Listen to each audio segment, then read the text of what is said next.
कहानी की शुरुआत शिकागो शहर से होती है, जहाँ की अब तक दुनिया बिल्कुल नॉर्मल थी। किसी को भी नहीं पता कि आज की रात जो कुछ भी होने वाला है उससे सब कुछ हमेशा हमेशा के लिए बदल जाएगा। अब यहाँ पर हमें एक फैमिली दिखाई जाती है जिसमें चार्ली टीवी पर कार्टून देख रही थी। उसका छोटा भाई डेनी गेम खेल रहा था और उनकी मोम रेचल फोन पर बिजी थी कि तभी उसका पति बेन घबराया हुआ घर आता है और उन्हें बताता है कि अब उनके पास ज्यादा टाइम नहीं बचा। रेचल पूछती भी है कि अचानक से उसे क्या हो गया, लेकिन बेन तो यहाँ अपने छोटे भाई माइल्स के पास फोन करता है। माइल्स जो कि अपनी गाड़ी में अपने दोस्त के साथ कहीं बाहर जा रहा था। अब बेन घबराकर उसे भी बताता है कि जल्द ही पूरी दुनिया में अंधेरा छाने वाला है और फिर कभी कुछ शुरू नहीं होगा। माइल्स कुछ भी समझ पाता कि उसके पहले ही अब बेन और माइल्स दोनों के ही फोन्स अपने आप बंद पड़ गए थे। वही बेन के पूरे घर में लाइट्स ब्लिंक होने लगती है। सो वो जल्दी से अपने लैपटॉप में कुछ फाइल्स को डाउनलोड कर उन सभी को एक USB पेन ड्राइव में लोड कर लेता है और फिर बेन ने उस पेन ड्राइव को एक लॉकेट में छिपा दिया था, यानी कि ये पेन ड्राइव उसके लिए बहुत जरूरी है। वहीं दूसरी ओर हाईवे पर माइल्स और उसका दोस्त अपनी कार से निकलते हैं। वे देखते हैं कि उनके पीछे रुकी हुई गाड़ियों की लाइन लगी हुई थी, जिनकी हेडलाइट्स अब एक के बाद एक अपने आप बंद हो रही है। यही नहीं, आसमान से प्लेन्स भी नीचे गिरकर क्रैश हो रहे थे। पूरी दुनिया में हर तरफ कोहरा मच गया, आसपास के ट्रांसफार्मर्स फटने लगे और यहाँ से अब पूरी ही पृथ्वी की लाइट्स एक एक कर बुझने लगती है। देखते ही देखते पूरी दुनिया भर की सारी लाइट्स अब बंद हो चुकी थी। पूरी दुनिया आज के बाद से हमेशा के लिए बदलने वाली थी, क्योंकि अब से दुनिया में न कोई लाइट्स होंगी, न ही गाड़ियां चलेंगी और न ही कोई ऐसा डिवाइस काम कर पाएगा जिसे कि चलने के लिए इलेक्ट्रिसिटी की जरूरत पड़ती है। अब मानव इतिहास को बदलने वाली इस घटना को पूरे 15 साल बीत चुके हैं। उस दिन ब्लैकआउट के बाद कभी इलेक्ट्रिसिटी वापस आई ही नहीं। बिजली से चलने वाली सभी चीजें बेकार हो गईं। लोगों की गाड़ियां, जेट इंजन्स, एयरलाइंस, सब कुछ बर्बाद हो गया। वर्ल्ड ऑर्डर अचानक से बदलने से बहुत से लोग तो तभी मारे गए। वहीं बाद में जो लोग बीमार हुए उन्हें दवाइयां नहीं मिली। घरों में आग तो लगी, लेकिन आग बुझाने वाली गाड़ियां नहीं थी। फैक्ट्रीज वगैरह तो सीधे ही बंद पड़ गई और अब सभी लोग हाथ से ही काम करते हैं। वहीं सरकार तो अब कोई बची ही नहीं थी। सो आम लोगों ने अपने ग्रुप्स बनाकर हथियारों के दम पर इलाके कंट्रोल करना शुरू कर दिए। अब प्रेजेंट टाइम में यूनाइटेड स्टेट्स 6 भागों में बंट चुका था, इसलिए आम लोग इन बड़े बड़े ग्रुप से दूर रहकर सरवाइव करने के लिए बस्तियां बनाकर रहने को मजबूर हैं। यहाँ पर बैन भी अपने परिवार के साथ ऐसे ही एक दूर कॉलोनी में रहने चला आया, जहाँ की 100 के आसपास लोग एक साथ मिलकर रहते हैं। वे यहीं खेती करके आपस में सरवाइव करते हैं। हालांकि बैन की पत्नी रेचल ब्लैकआउट के बाद भागते हुए कहीं मिसिंग हो गई थी और बेन समझ ही गया कि रेचल तभी मारी गई। इसलिए अब इतने सालों के बाद बैन एक डॉक्टर मैगी को डेट कर रहा है। वही बैन के दोनों बच्चे डेनी और चार्ली भी बड़े हो चुके थे। हालांकि डेनी अस्थमा की बीमारी से गुजर रहा है और एडवांस्ड मेडिकल सुविधाएं तो अब बची ही नहीं थी, सो उसे ऐसे ही सरवाइव करना पड़ता है। वहीं चार्ली भी अब इस समय के अनुसार खुद को बदल चुकी थी। हालांकि उसे वो पहले वाला टाइम अभी भी याद आता है जब उसके पेरेंट्स ने आखिरी बार उसे आइसक्रीम खिलाई थी, क्योंकि बाद में तो कभी आइसक्रीम बन ही नहीं सकती कि अब सब कुछ नॉर्मल ही चल रहा था कि अचानक से आज इस एरिया की मिलिशिया कॉलोनी में घुस आती है। उनकी पहचान उनके हाथ पर गुदे हुए मोनोर के निशान थे। ये मिलिशिया पूरे एरिया को हथियारों के दम पर कंट्रोल करते हैं। अब बैन का ग्रुप भी टैक्स के रूप में इस मिलिशिया को कुछ फसलें हर बार पहुंचा देते थे, मगर फिर भी मिलिशिया अपने जनरल टॉम के साथ यहाँ आ गई, यानी कि जरूर से कुछ ना कुछ सीरियस है। बेन जल्दी से भागकर कॉलोनी में अपने बेस्ट फ्रेंड एरन के पास जाता है और उसे वहीं लॉकेट छुपाने को कहता है जिसमें कि बेन ने उस लाइट आउट वाली रात वो पेन ड्राइव छिपाई थी, यानी कि इसमें कुछ ऐसा जरूर है जिसे कि बेन सबसे छुपाना चाहता है। अब एरन को लोकेट देने के बाद बैन जनरल टॉम के पास जाता है, जो कि यहाँ बैन को अपने साथ ले जाने आया था। वहीं वो बैन के भाई माइल्स के बारे में भी पूछता है, जिस पर बैन कहता है कि वो तो अपने भाई से 15 सालों से नहीं मिला। अब टॉम कहता है कि वे उसे भी जल्द ही ढूंढ निकालेंगे, लेकिन अभी तो बेन को उनके ठिकाने पर चलना होगा। कि तभी पीछ से बेन का बेटा डेनी मिलिशिया पर क्रॉसबो पॉइंट करते हुए कहता है कि उसका पिता उनके साथ नहीं जाएगा। बेन अपने बेटे को समझाने की कोशिश भी करता है, क्योंकि इन मिलिशिया के लोगों के पास गन थी और वे उनसे लड़ नहीं सकते, लेकिन इससे कोई फायदा नहीं होता। सबसे पहले गोली बैन को ही जा लगी थी, जिसके बाद अब तो गुस्से में डेनी और पूरी ही कॉलोनी मिलिशिया के लोगों पर अटैक कर देते हैं। हालांकि मिलिशिया के पास गन्स तो थी ही, सो वे बेन के अलावा और भी कुछ लोगों को जान से मार देते हैं और आखिर में जनरल टॉम बेन के बटे डनी को बंधक बनाकर अपने साथ उठा ले जाता है। अब कुछ देर बाद जब चार्ली वापस से अपने घर आती है तो यहाँ उसका पिता बेन, जो कि खून में लथपथ अपनी आखिरी सांसें गिन रहा था, वो मरने से पहले कहता है कि मिलिशिया चार्ली के भाई डेनी को अपने साथ उठाकर ले गए हैं। सो चार्ली को अभी उसके अंकल माइल्स को ढूंढना होगा, जो कि शिकागो शहर में रहता है, और एक वही है जो कि डैनी को वापस ला सकेगा। और ये कहते ही अब बेन की मौत हो जाती है। अब चार्ली ने अपने पिता को अपनी आंखों के सामने मरते देखा था मगर अभी तो उसके पास शौक मनाने तक का वक्त नहीं, क्योंकि उसे अपने भाई डैनी के बारे में सोचना है। सो वो जल्दी से अपना सारा सामान पैक कर सीधा शिकागो शहर में अपने अंकल माइल्स को ढूंढने निकल पड़ती है। हालांकि बेन की नई गर्लफ्रेंड मैगी और कॉलोनी का बेन का बेस्ट फ्रेंड एरन, वे दोनों उसे अकेले नहीं जाने देते और खुद भी उसके साथ जाने लगते हैं, क्योंकि अब के समय में बाहर का सफर बिल्कुल भी आसान नहीं होता। सो तीनों अब आने वाले कुछ दिनों तक ऐसे ही जंगलों को पार कर आगे बढ़ते रहते हैं। वहीं रास्ते में चार्ली को एक नेट नाम का लड़का भी दिखाई देता है, जिसे देखकर वो शुरू में डर जाती है,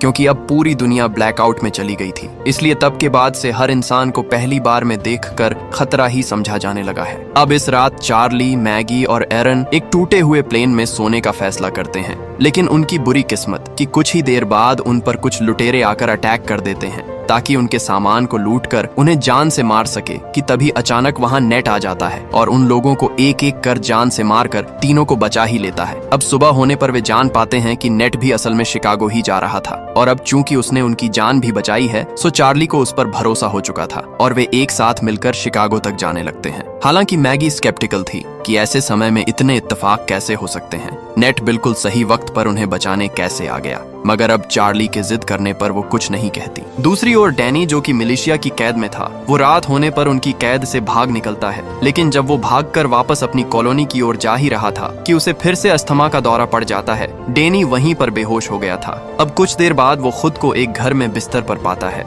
दरअसल उसे ग्रेस नाम की एक औरत बाहर से उठा लाई थी, और अब कंफर्म होने पर कि डनी उसे कोई नुकसान नहीं पहुंचाएगा, ग्रेस गन नीचे कर लेती है। इसके बाद वो उसे अस्थमा का इनहेलर भी देती है, जो कि वैसे तो ग्रेस के बेटे का था, मगर अब उसका बेटा मर चुका है। दूसरी ओर चार्ली का ग्रुप अब तक फाइनली शिकागो तक पहुंच चुका था। यहाँ चारों नोटिस करते हैं कि ये शहर, जो कि कभी चकाचौंध से भरा हुआ रहता था, अब यहाँ पर पेड़ पौधों ने पूरे शहर को ढक लिया है। सड़कों पर छोटे बाजार लगे हैं, जबकि पिछले समय की महंगी गाड़ियों को घोड़ों से बांधकर चलाया जा रहा है। अब बैन द्वारा बताई गई लोकेशन के बाद सभी एक होटल में पहुंचते हैं और वे बार टेंडर से माइल्स के बारे में पूछते हैं। अब शुरू में तो वो बार टेंडर इस नाम के किसी भी आदमी को जानने से ही मना कर देता है, मगर चार्ली के ये बताने पर कि वो बेन की बेटी है और अपने अंकल को ढूंढ रही है, वो बार टेंडर रिवील करता है कि वही असल में माइल्स है। दरअसल चार्ली ने पिछले 15 सालों से अपने अंकल माइल्स को देखा ही नहीं था, इसलिए वो उन्हें पहचान नहीं पाई। अब चार्ली उन्हें सब बताती है कि कैसे मिलिशिया ने उसके पिता बेन को मार डाला और वे उसके भाई डैनी को भी किडनैप कर अपने साथ ले गए हैं। हालांकि वो हैरान थी कि अचानक से मिलिशिया के लोग उसकी फैमिली पर अटैक क्यों कर रहे थे। वे उसके पिता बेन को अपने साथ ले जाना चाहते थे, यानी कि ऐसा जरूर से कोई ना कोई राज है जिसके बारे में सिर्फ उसके पिता को ही पता था। मगर अभी तो उसे अपने भाई डैनी को बचाना है, इसलिए वो माइल्स से मदद मांगती है कि माइल्स उनके साथ चलकर उसके भाई को वापस लाने में मदद करें। अब माइल्स कहता है कि बैन असल में 15 साल पहले उस ब्लैकआउट की असली वजह के बारे में जानता था, और मोनोरोफ, जो कि मिलिशिया का लीडर है, वो असल में पूरे अमेरिका पर नहीं बल्कि पूरी दुनिया पर कब्जा करना चाहता है। सो पूरी दुनिया को कंट्रोल करने के लिए उसे हथियारों, टैंक्स और हेलीकॉप्टर्स की जरूरत पड़ेगी। इसलिए ही वो बैन को पकड़ने आया, क्योंकि वही एक जानता था कि ब्लैकआउट की असली वजह क्या थी और इसे कैसे रिवर्स किया जा सकता है, जिससे कि सारी पावर मोनोरोफ को मिल जाए। अब चार्ली ये सुनकर हैरान रह जाती है कि 15 साल पहले घटी वो घटना जिसने दुनिया को तबाह कर दिया, उसके पिता बेन को उस घटना के बारे में पहले से सब कुछ पता था। वहीं माइल्स हैरानी में डेने को वापस लाने में उसकी मदद करने से मना कर देता है, क्योंकि ये काम बहुत रिस्की है और वे अकेले मिलिशिया का सामना कैसे ही करेंगे। अब चार्ली उससे बहुत निराश थी कि उसके अंकल ही उनका साथ नहीं दे रहे, और वो अपने ग्रुप के साथ वापस जाने लगती है कि इसी बीच माइल्स नोटिस करता है कि नेट, जो कि उनके साथ शिकागो तक आया था, उसके हाथ पर भी मिलिशिया का निशान बना हुआ है, यानी कि वो मिलिशिया का ही मेंबर है, और वो चार्ली और उसके दोस्तों के साथ मिलकर माइल्स तक पहुंचना चाहता था। माइल्स असल में मिली से छुपकर यहाँ रह रहा था।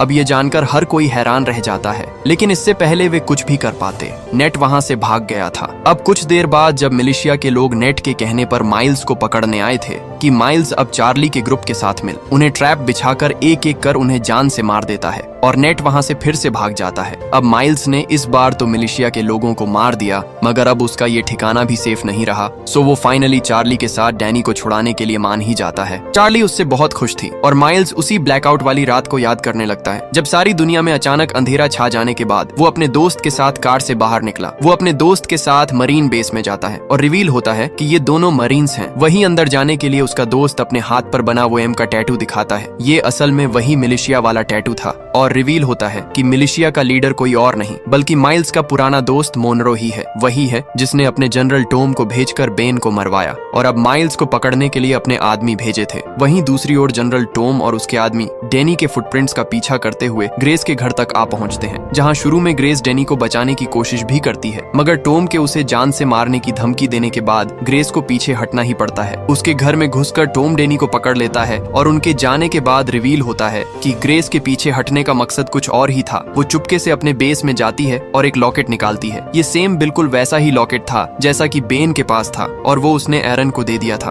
और अब जैसे ही ग्रेस उसे दबाती है तो अचानक से कमरे में बल्ब चालू हो जाता है। इसके बाद ग्रेस उस लॉकेट को कंप्यूटर में लगाती है और किसी से चैट करना शुरू कर देती है। दूसरी तरफ से जो कि ग्रेस से चैट कर रहा था वो बहुत खुश था कि मिलिशिया को उनके सीक्रेट के बारे में पता नहीं चला, यानी कि ग्रेस और बैन इस लॉकेट के सहारे आपस में जुड़े हुए थे और इस लॉकेट से ग्रेस लाइट तक जला पा रही है। दूसरी ओर माइल्स जाते हुए कहता है कि उसे अपनी पुरानी साथी नोरा को ढूंढना होगा, जो कि उस रेबल ग्रुप की मेंबर है जो कि इकट्ठे होकर मिलिशिया के खिलाफ लड़ते हैं। और नोरा चूंकि एक अच्छी फाइटर है सो डैनी को वापस लाने में वो उनके बहुत काम आएगी। अब एक आदमी से पूछने पर उन्हें पता लगता है कि नोरा को तो मिलिशिया ने पकड़ रखा है और वो उनकी कैद में बाकी गुलामों के साथ काम कर रही है। सो पहले नोरा को छुड़ाने के लिए माइल्स अकेले ही जाने का फैसला करता है क्योंकि वहां पर बहुत खतरा होगा और माइल्स अब बाकी ग्रुप के लोगों को 2 दिन बाद एक लोकेशन पर मिलने को कहता है। हालांकि अगली सुबह जब मैगी और एरन जागते हैं तो वे देखते हैं कि चार्ली भी माइल्स के पीछे पीछे निकल गई। हालांकि अब वे कुछ नहीं कर सकते। सो एरन मैगी को वही बैन वाला लॉकेट दिखाता है जो कि मरने से पहले बेन ने उसे छिपाने के लिए दिया था। एरन ये भी बताता है कि बेन ने पास में ही एक लेडी से मिलने के लिए कहा था और ये लेडी कोई और नहीं बल्कि ग्रेस ही थी। सो दोनों फैसला करते हैं कि चूंकि माइल्स और चार्ली नोरा को छुड़ाकर 2 दिन में लौटेंगे सो क्यों ना वे तब तक ग्रेस से मिल लें जिसे मिलने के लिए बेन ने उनसे कहा था। वहीं दूसरी ओर मिलिशिया के अड्डे पर मेन लीडर मोनोरोव अपने एक आदमी से अपने हथियारों के बारे में पूछता है। मोनोरोव असल में बहुत से हथियार इकट्ठे कर रहा है और जब वो डरा हुआ आदमी उसे कोई जवाब नहीं देता तो मोनोरोव उसे बेरहमी से जान से मार देता है। मोनोरोव दुनिया पर कब्जा करने के लिए कुछ भी करने को तैयार था, जिसके बाद वो दूसरे रूम में अपने दूसरे वर्कर के पास जाता है जिसे कि उसने हथियारों पर रिसर्च करने के लिए अगवा कर रखा था। और यहाँ से कहानी का सबसे बड़ा ट्विस्ट आता है। ये कोई और नहीं बल्कि बेन की वाइफ रेचल थी, जिसे कि बेन और उसकी फैमिली पिछले 15 सालों से मरा हुआ समझ रही थी। उसे असल में इतने सालों से मोनोरोव ने पकड़ रखा था और वो उससे जबरदस्ती अपने प्रोजेक्ट पर काम करवा रहा था। मोनोरोव अब रेचल को रिवील करता है कि वे उसी की तरह उसके पति बेन को भी पकड़कर यहीं ला रहे थे, लेकिन झगड़े के बीच उनके जनरल टॉम के हाथों बेन वहीं मारा गया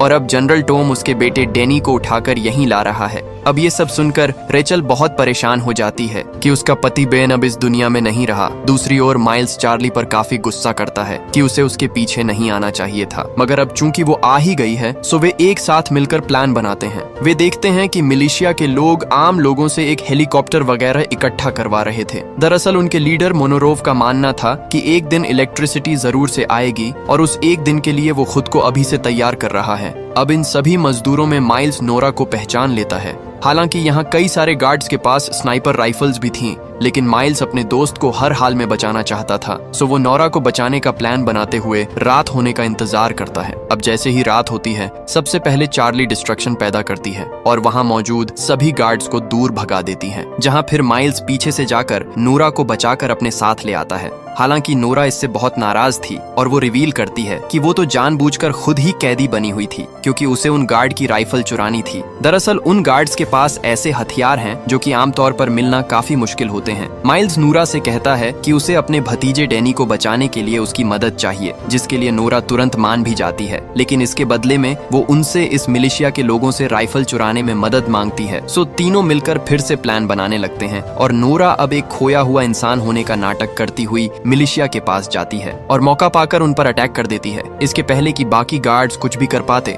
वहाँ नोरा और माइल्स आकर उन पर हमला कर देते हैं। उन्होंने सबको मारकर सभी गुलामों को छुड़ा लिया। साथ में ही अब उनके पास इतने हथियार भी थे जिन्हें कि नोरा अपने रेबल ग्रुप के लोगों को दे देती है, यानी कि अब वे और ताकतवर हो गए और वे मिलिशिया के खिलाफ लड़ाई में और मजबूत हो गए। अब माइल्स, चार्ली और नोरा आगे बढ़ने से पहले रास्ते वाले ब्रिज को भी बम से उड़ा देते हैं ताकि मिलिशिया के बाकी सैनिक उनके ग्रुप तक ना पहुंच सके। वही दूसरी ओर मैगी और एरन, जो कि ग्रेस से मिलने उसके घर पहुंचे थे, अब सरप्राइजिंगली उसके घर में कोई नहीं था क्योंकि ग्रेस पहले ही यहाँ से सामान पैक कर निकल चुकी थी। थी। अब एरन, जो कि पुराने टाइम में एक इंजीनियर था, वो कंप्यूटर के बारे में बहुत कुछ जानता था। सो वो बेसमेंट में जाकर नोटिस करता है कि यहाँ पड़े कंप्यूटर के पार्ट्स हाल ही में एक्टिव थे, यानी कि यहाँ इलेक्ट्रिसिटी थी। वो ऊपर जाकर वो कंप्यूटर पार्ट्स मैगी को दिखाता है कि तभी उसका लॉकेट चमकने लगता है और पास में रखे हेडफोन्स में गाना बजना शुरू हो जाता है, यानी कि बैन की दी इस लॉकेट से आसपास के डिवाइसेस पोर्ट हो गया था। और वो जल्दी से पूरे 15 सालों बाद अपने बच्चों की फोटोज देखने लगती है,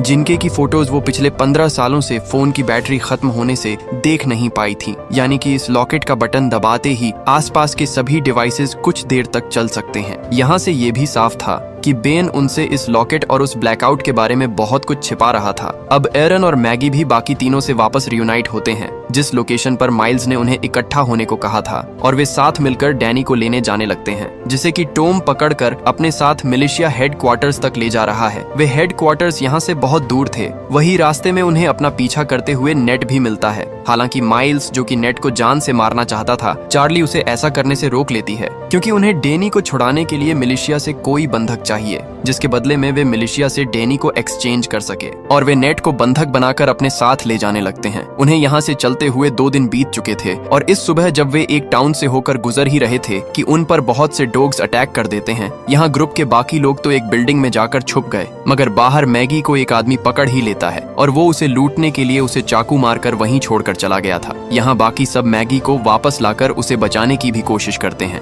मगर अब तक बहुत देर हो चुकी थी, और मैगी आखिरी बार अपने बच्चों की फोट देखते हुए दम तोड़ ही देती है। चार्ली भी इससे बहुत दुखी थी, क्योंकि 15 साल पहले उसकी माँ की मौत के बाद मैगी ही उनकी दूसरी माँ की तरह थी, जिसने उनका इतना ध्यान रखा। वही मिली जो कि डैनी को अपने साथ ले जा रही थी। अब बीच रास्ते में तेज तूफान आ जाता है, सो टॉम अपने साथियों को तूफान के रुकने तक एक बिल्डिंग में छिपने का ऑर्डर देता है, जहाँ पर वो अपना पास्ट भी याद करता है, जब टॉम ब्लैकआउट से पहले सिर्फ एक मामूली सा इंश्योरेंस एजेंट हुआ करता था। वो कभी किसी को गलत पॉलिसी नहीं बेचता, जिस कारण उसकी पॉलिसी की सेल्स कम होने से उसी ब्लैकआउट वाले दिन टॉम के बॉस ने उसे जॉब से फायर कर दिया। टॉम के घर पर उसकी पत्नी और एक बेटा था, और वो उन्हें बता नहीं पाया कि अब उसके पास जॉब नहीं रही। हालांकि कुछ ही घंटों बाद वो ब्लैकआउट हो गया, और टॉम अपने परिवार के साथ कुछ दिन तो घर पर ही रहा। लेकिन जब हर ओर ये खबर फैली कि अब लाइट वापस नहीं आने वाली, तो एक दिन टॉम के घर कुछ लुटेरे उसका राशन पानी लूटने पहुंचे। टॉम फिर भी उन्हें आराम से जाने को कह रहा था, लेकिन उन्होंने उस पर ही अटैक कर दिया, और उसके बाद अपनी फैमिली को बचाने के लिए टॉम ने पहली बार किसी की जान ली थी। वो समझ चुका था कि इस बदलती दुनिया के बीच उसे क्रूर बनना ही पड़ेगा, और प्रेजेंट में टॉम डैनी के साथ जल्दी से वापस जाने के लिए एक कोयले से चलने वाली ट्रेन से जाएगा। वहीं इसका पता चार्ली के ग्रुप को भी लग चुका था, और वे समझ जाते हैं कि उन्हें ट्रेन के चलने से पहले डैनी को बचाना होगा, वरना तो अगर वो मिलिशिया के हेडक्वार्टर्स तक पहुंच गया तो वहां से उसे बचा पाना और भी मुश्किल हो जाएगा। वहीं अब तक ट्रेन के चलने का वक्त आ चुका था, तो चार्ली और बाकी सब अब घोड़ों का इस्तेमाल कर ट्रेन पर चढ़ते हैं। जहां की बाहर बाकी सब मिलिशिया के लोगों से लड़ रहे थे, तो चार्ली को फाइनली अपना भाई डैनी एक डिब्बे में टॉम के साथ दिखाई देता है। डैनी ने भी अपनी बहन को देख लिया था, और वे एक साथ टॉम पर अटैक कर देते हैं। हालांकि टॉम पीछे नहीं हटता, और जब चार्ली टॉम से दूर भाग ही रही थी कि सामने से नेट आकर उसे पकड़ लेता है। वही नेट जिसे कि वे एक्सचेंज के लिए लाए थे। टॉम नेट से कहता है कि चार्ली को पकड़ ले, लेकिन अब सरप्राइजिंगली नेट उसका कहना ना मानते हुए चार्ली को ट्रेन से नीचे फेंककर भगा देता है। वहीं चार्ली को नीचे गिरते देख माइल्स और बाकी सब भी नीचे उतर आते हैं, लेकिन जल्द उन्हें रियलाइज होता है कितनी कोशिश करने के बावजूद वे डनी को छुड़ा नहीं पाए, और अब तो उन्हें मिलिशिया के हेडक्वार्टर्स तक जाना ही पड़ेगा। जबकि टॉम डनी को लेकर अपने हेडक्वार्टर्स तक पहुंच चुका था, जहां की टॉम की पत्नी उसे रिसीव करने आती है, और वो अपने बेटे को देखकर काफी खुशी थी। और यहाँ से रिवील होता है कि नेट कोई और नहीं बल्कि टॉम का ही बेटा था। उसी के कहने पर नेट ने पहली बार चार्ली के ग्रुप से दोस्ती की, और फिर वो माइल्स की लोकेशन तक जा पहुंचा। हालांकि चार्ली के ग्रुप के साथ रहने से नेट को चार्ली से प्यार हो गया, इसीलिए उसने अपने पिता टॉम के कहने के बावजूद चार्ली को भगा ही दिया कि कहीं उसका पिता चार्ली को जान से न मार दे, जिससे कि टॉम नाखुश भी था। जबकि रेचल ऊपर से देखती है कि मिलिशिया के लोग उसके बेटे डैनी को भी पकड़कर ले ही आए। अब डैनी को रेचल पूरे 15 सालों बाद देख रही थी। हालांकि वो डैनी के इतने बड़े होने के बावजूद उसे आसानी से पहचान लेती है, और अब कहीं मोनोरोव उसके बेटे को नुकसान न पहुंचा दे। रेचल उसे भी सच्चाई बता ही देती है कि जो नेकलेस बेन और बाकी मेंबर्स के पास है, जिनके सहारे इलेक्ट्रिसिटी फिर से लाई जा सकती है। रेचल उन नेकलेस की ड्राइंग बनाकर मोनोरोव को दे देती है, और मोनोरोव इन नेकलेसेस को ढूंढ उनसे अपने हथियार, टैंक्स और हेलीकॉप्टर्स चार्ज कर पाएगा। फिर उसे कोई नहीं रोक सकता। अब रेचल ने मोनोरोव को सब बता दिया था, सो वो रात होते ही रेचल को अपने बेटे से मिलने देता है। दोनों ही माँ बेटा पूरे 15 सालों बाद एक दूसरे को देख रहे थे। डैनी तो हैरान था क्योंकि उसे लगा था कि उसकी माँ बहुत पहले मर चुकी है, मगर वो तो यहाँ मोनोरोव के कब्जे में थी। अब अगले दिन से ही मोनोरोव उन सभी नेकलेसेस को ढूंढना शुरू कर देता है। यहाँ रेचल मोनोरोव को ये भी बताती है कि ब्लैकआउट से पहले जब डैनी उसके पेट में था तब एक प्राइवेट कंपनी के मालिक फ्लिन ने उससे और बेन से कांटेक्ट किया था। फ्लिन उस वक्त इलेक्ट्रिसिटी का सस्ता सोर्स ढूंढना चाहता था जो कि मौजूदा सोर्सेस से बहुत सस्ती हो। हालांकि जब रेचल को पता चला कि फ्लिन जिसके लिए वो उसका पति बेन रिसर्च कर रहे थे वो असल में गवर्नमेंट की सिक्योरिटी फोर्स का हेड था और वो उनके रिसर्च को अपने अनुसार इस्तेमाल कर रहा है, तो उन्होंने उससे दूर होने की कोशिश की। दूसरी ओर चार्ली और बाकी सब यहीं हेडक्वार्टर्स की ओर आ रहे थे, जबकि अब तक मोनोरोव को कुछ नेकलेसेस मिल चुके थे। उसे रेचल ने बता दिया था कि बेन ने ऐसे नेकलेसेस उसके साथ काम करने वाले कोलेग में बांट दिए थे। सो मोनोरोव अब रेचल को नेकलेस देते हुए कहता है कि अब उसे एक ऐसी मशीन बनानी है जो कि नेकलेस की एनर्जी हार्नेस करके उनके फाइटर प्लेन्स को पावर दे सके, फिर उन्हें कोई नहीं रोक पाएगा। वही फ्लिन जिसके अंडर बेन और रेचल काम किया करते थे। अब मोनोरोव के हाथों एक नेकलेस आते ही वो सावधान हो जाता है। ग्रेस भी उसी के साथ थी, यानी कि फ्लिन अंदर ही अंदर कुछ छुपा रहा है। कहानी के शुरू में वो फ्लिन ही था जो कि ग्रेस को मिलिशिया से छुपने को कह रहा था। फ्लिन नहीं चाहता था कि मिलिशिया को उनके नेकलेस के बारे में पता चले। अब फ्लिन का रियल मोटिव क्या है ये बहुत बड़ा राज्य है जो कि हमें कहानी के आखिर में पता चलेगा। वहीं अब तक मिलिशिया में रेचल ने वो मशीन बना दी थी जिससे कि वो नेकलेस की पावर हार्नेस कर फाइटर जेट्स को शुरू कर सके। सो मिलिशिया के गार्ड्स रेचल को डैनी के साथ बंद कर देते हैं। वहीं अब तक बाहर चार्ली का ग्रुप भी डैनी को लेने आ चुका था। सो माइल्स सभी को अपने एक पुराने साथी के घर में छुपने को कहता है जो कि उन्हें मोनोरोव के ठिकाने के अंदर घुसकर डैनी को निकालना होगा। सो अब चार्ली को आराम करने के लिए छोड़कर माइल्स, एरन और नोवा तीनों प्लान बनाने बाहर निकल पड़ते हैं कि डैनी को कहां बंद किया गया होगा। लेकिन अब जैसे ही वे बाहर गए ही थे कि टॉम के आदमी अंदर आकर चार्ली को भी पकड़ लेते हैं और वे उसे भी उसी सेल में बंद कर देते हैं जहां की उसकी माँ और भाई डैनी बंद थे। यहाँ चार्ली भी अपनी माँ रेचल को देख हैरान रह जाती है कि वो इतने सालों से यहीं कैद थी। वो भागकर अपने भाई डनी को भी गले से लगाती है जिसे कि लेने वो यहाँ तक आई थी, मगर यहाँ तो उसे डैनी के साथ साथ उसकी माँ रेचल भी मिल गई। वही अब अंदर मोनोरोव आकर कहता है कि जो डिवाइस रेचल ने बनाया था वो उसके इस्तेमाल से कुछ फाइटर प्लेन्स को चालू कर दे। अब तो उनके पास एक नेकलेस भी आ गया है, वरना वो उसके दोनों ही बच्चों को जान से मार देगा। अब रेचल के पास कोई ऑप्शन नहीं था, सो उसे मोनोरोव की बात माननी ही पड़ती है। जहां अब जब रेचल मोनोरोव का काम कर ही रही थी तो पीछे से डैनी और चार्ली दोनों भाई बहन एक गार्ड पर वार कर बाहर निकल जाते हैं और जल्दी से अपनी माँ को ढूंढने लगते हैं ताकि वे एक साथ यहाँ से बाहर निकल सके। वहीं बाहर से अब तक माइल्स, एरन और नोवा तीनों भी आ गए थे। उन्हें पता चल चुका था कि टॉम चार्ली को भी उठा ले गया, सो वे भी उन्हें छुड़ाने फैसिलिटी के बाहर आ चुके थे। नोवा एरन को बम्स देते हुए कहती है कि वे बाहर रहकर फैसिलिटी के चारों ओर बम लगा दे। तब तक वो और माइल्स एक साथ अंदर जाकर डैनी और चार्ली को बाहर ले आएंगे, जबकि अंदर डैनी और चार्ली भी गार्ड्स पर अटैक कर रहे थे और माइल्स उन्हें ढूंढ निकालता है। अब दोनों जल्दी से माइल्स को रेचल के बारे में बताते हैं कि वो अब भी जिंदा है, सो वे जल्दी से लैब में जाकर माइल्स अब मोनोरोव के गार्ड से लड़ते हुए रेचल को भी बाहर लाने लगता है, जहां की वे सभी फाइनली सुरक्षित बाहर तक आ गए थे। वहीं अब तक एरन ने भी दीवार को तोड़कर उनके निकलने का रास्ता बना लिया था, सो सभी वहीं से भागने लगते हैं। और जब सभी बाहर निकल ही आए थे उन्हें लग रहा था कि वे बच ही गए कि तभी ऊपर एक फाइटर हेलीकॉप्टर को उड़ते देखते हैं जिसे कि कुछ देर पहले रेचल ने ही शुरू किया था।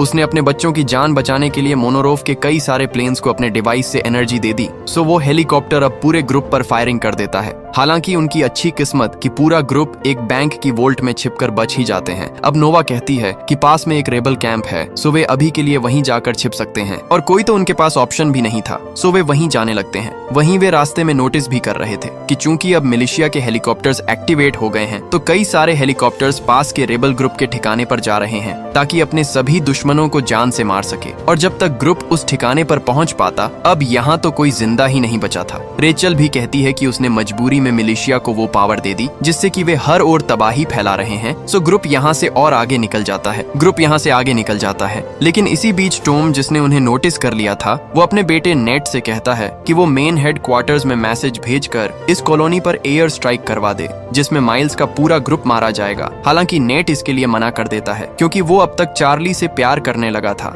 वहीं वे सिर्फ माइल्स के ग्रुप के लिए पूरी कॉलोनी के लोगों को नहीं मार सकते। अब टॉम ये सुनते ही नेट पर भड़क उठता है। पहले ही एक बार उसने क्लेयर को भगा दिया था और इस बार फिर से वो उसका साथ नहीं दे रहा, सो टॉम इस बार अपने बेटे को ही डिसोन कर देता है और उसे निकाल देता है। यहाँ नेट सीधा भागकर चार्ली के पास जाकर सच्चाई बता देता है कि वो असल में जनरल टॉम का बेटा है, जो कि अपने पिता के कहने पर उन पर नजर रख रहा था। मगर अब वो समझ चुका है कि वो कितना गलत था। वो आगे ये भी रिवील करता है कि उसके पिता ने उन्हें यहाँ देखने के बाद जल्द ही यहाँ एयर स्ट्राइक होने वाली है, सो उन्हें जल्द से जल्द यहाँ से निकल जाना चाहिए। अब चार्ली जल्दी से वापस रेबल कैंप में आकर सभी को ये जानकारी देती है कि उन्हें जल्द ही एयर स्ट्राइक के लिए तैयार रहना होगा और उन्हें भी हथियार चाहिए। यहाँ वे डिस्कस कर ही रहे थे कि अब तक मिलिशिया के हेलीकॉप्टर्स वहाँ आ जाते हैं। उन्होंने कई सारे रेबल सोल्जर्स भी मार दिए थे कि तभी पीछे से माइल्स और रेचल अब एक गाड़ी में रॉकेट लॉन्चर ले आते हैं। माइल्स को इससे हेलीकॉप्टर में मौजूद एक एम्पलीफायर से हिट कराना था कि इसके पहले ही अब एक रॉकेट गिरने से वो दूर जा गिरा था। अब सब कुछ बर्बाद होते देख डेनी अकेला ही आगे भागकर खुद ही रॉकेट लॉन्चर लेकर उस हेलीकॉप्टर पर फायर कर देता है और उसका निशाना भी सही जा लगा था और वो हेलीकॉप्टर सीधा नीचे क्रैश होने लगता है। हालांकि डेनी की बुरी किस्मत गिरते हुए हेलीकॉप्टर से ऑटोमेटिक गन अभी भी चालू थी और कई सारी गोलियां सीधी डेनी को जा लगती है, जिसे कि वो वहीं मारा गया था। हर कोई दुखी था। अभी तो रेचल का परिवार फिर से मिला था कि फिर से उन्होंने एक और मेंबर को खो दिया और वे फैसला करते हैं कि वे कैसे भी करके मोनोरोफ को जान से मारकर इस मिलिशिया को यही खत्म कर देंगे। दूसरी ओर फ्लेन, जिसने पहली बार ये एक्सपेरिमेंट किए थे, वो सीधा मोनोरो के पास जाकर एक हैरानी वाली बात रिवील करता है। वो कहता है कि जिन नेकलेस के पीछे मोनोरोफ भाग रहा है वे तो कुछ भी नहीं, वे चाहे तो पूरी दुनिया में फिर से लाइट ला सकते हैं और फिर मोनोरोफ पहले सभी एटॉमिक शक्तियों पर काबू करके सब कुछ कंट्रोल कर सकेगा। फ्लिन यहाँ अपने पास्ट के बारे में बताता है जब वो सिक्योरिटी डिपार्टमेंट का हेड था और उसका बेटा आर्मी में था, मगर एक दिन उसे खबर मिली कि उसका बेटा अफगानिस्तान में एक मिशन के दौरान जान से मारा गया। उसके बाद तो फ्लिन और उसकी पत्नी बिल्कुल अकेले हो गए। उनका इंसानियत से भरोसा उठ चुका था और तभी से फ्लिन ने फैसला किया कि वो पूरी दुनिया को ही तबाह कर देगा। उसने एक अलग से प्राइवेट कंपनी बनाई और फिर बैन और रेचल समेत सभी फेमस साइंटिस्ट को इकट्ठा कर उनसे एक ऐसा वायरस बनवाया जो कि पूरी दुनिया की इलेक्ट्रिसिटी को ही बंद कर सकता था। वहीं गवर्नमेंट में सिक्योरिटी हेड होने के कारण फ्लिन के पास सारी पावर्स थी, सो उसने बेन और रेचल को ये नहीं पता लगने दिया कि उसने उस मशीन को छुपाया कहाँ है जहाँ से हर ओर की लाइट्स बंद की गई। और फ्लिन अब मोनोरोफ को रिवील करता है कि वे उसी मशीन को फिर से शुरू कर अब फिर से पूरी दुनिया को नॉर्मल बना सकेंगे। हालांकि फ्लिन इसके लिए शर्त रखता है कि चूंकि वो मोनोरोफ की सब कुछ कंट्रोल करने में मदद करेगा, सो उसे इसके बदले में स्पेशल पावर्स चाहिए। वहीं अब तक रेचल के ग्रुप को भी पता लग चुका था कि यहाँ से बहुत दूर फ्लिन ने एक टावर में सेटअप लगाया हुआ है जहाँ से वे पूरी दुनिया की लाइट फिर से ला पाएंगे। वे सभी मिलकर उसी टावर पर जाने लगते हैं, लेकिन जब वे उस टावर तक पहुंचे ही थे कि वे देखते हैं कि मोनोरोफ तो फ्लिन और अपने गार्ड्स के साथ पहले से यहाँ पहुंच चुका है। रेचल समझ जाती है कि फ्लिन ने मोनोरोफ को सारी बातें बता दी, सो वो प्लान बनाती है कि वो अकेले मोनोरोफ के पास जाकर उसका ध्यान भटकाएगी और तब तक बाकी टीम टावर में घुस जाए और फिर मोनोरोफ के वहां पहुंचने से पहले सारी लाइट्स को शुरू कर दे। सो रेचल अब एक बम लेकर मोनोरोफ के पास जाती है, जिसे कि तभी पकड़ लिया गया था, मगर उनका प्लान काम नहीं किया। उल्टा मोनोरोफ अब रेचल को साथ लेकर टावर में ले जाने लगता है। वहीं बाहर माइल्स और बाकी के मिलिशिया सोल्जर्स पर अटैक कर उन्हें जान से मारने लगते हैं और बाकी बचे हुए सोल्जर्स पर फायर कर वे भी फाइनली टावर के अंदर पहुंच ही गए थे। उन्हें अब बस मोनोरोफ से पहले मेन मशीन तक जाना है, जो कि इस टावर की सबसे ऊपर वाली मंजिल पर मौजूद है। तो वहीं दूसरी ओर मोनोरोफ रेचल को ऑफर भी करता है कि वे अभी इलेक्ट्रिसिटी को शुरू ना करें, बल्कि पहले सारे ही एटॉमिक बम्स को अपने कंट्रोल में ले लें, जिससे कि वे एक साथ मिलकर दुनिया पर राज करेंगे। लेकिन रेचल इसके लिए सीधा मना कर देती है। वहीं अब तक यहाँ माइल्स और बाकी सब भी आ चुके थे और फायरिंग के दौरान माइल्स और मनरो पानी के रास्ते बाहर निकल जाते हैं, जबकि बाकी सब ऊपर मेन कंट्रोल तक आगे बढ़ रहे थे, जहाँ नीचे जाने के बाद माइल्स बाहर निकलकर आखिरकार मोनोरोफ को मार ही देता है और फिर से ऊपर आने लगता है, जबकि ऊपर टॉम और बाकी सोल्जर्स अभी भी उनके ग्रुप को रोकने की कोशिश कर रहे थे, जिस बीच एक गोली नोवा को भी लग जाती है। वहीं अब तक माइल्स फिर से ऊपर जा चुका था, सो वो नोवा को उठाकर अपने साथ कंट्रोल रूम तक ले जाने लगता है। हालांकि नोवा अब तक दम तोड़ चुकी थी। वही टॉम और बाकी लोग अभी भी शूटिंग कर रहे थे, तो रेचल अब जल्दी से भागकर दरवाजा खोलती है और माइल्स, चार्ली और एरन अंदर आ ही जाते हैं। अब चार्ली रिवील करती है कि नोवा भी बाहर ही मारी गई, लेकिन उन्हें उसकी मौत को वेस्ट नहीं होने देना है। एरन जल्दी से बिना वक्त गवाए अब मेन कंप्यूटर को एक्टिव कर सारी लाइट्स वापस लाने लगता है और फाइनली अब पूरे 15 सालों बाद पूरी पृथ्वी पर लाइट्स अब फिर से लौट आई थी। पूरी दुनिया के लोग अलग अलग जगहों पर ऐसे लाइट लाइट्स को जलते देख बहुत खुश थे। अब फिर से सब कुछ ठीक हो जाएगा, सब कुछ नॉर्मल हो जाएगा। वहीं फ्लिन जिसने ये सब कुछ किया था वो खुद को गोली मार लेता है क्योंकि अब सब कुछ फिर से नॉर्मल हो गया। वहीं मोनरोव तो पहले ही मारा गया था, जबकि टॉम भी अब मिलिशिया के साथ कुछ नहीं कर सकेगा क्योंकि फिर से दुनिया पहले जैसी होने वाली थी। उसके स्पेशल हथियार बेकार हो गए। हालांकि सफर के दौरान बेन, डेनी, मैगी और फिर नोवा रेचल के ग्रुप ने बहुत कुछ खोया, लेकिन उन्होंने सब कुछ फिर से ठीक कर ही दिया। और इसी हैप्पी एंडिंग के साथ ये कहानी यहीं पर खत्म हो जाती है। दोस्तों, वीडियो पसंद आई हो तो वीडियो को लाइक और कमेंट करके जरूर बताएं। बाकी मिलते हैं आपसे अगली वीडियो।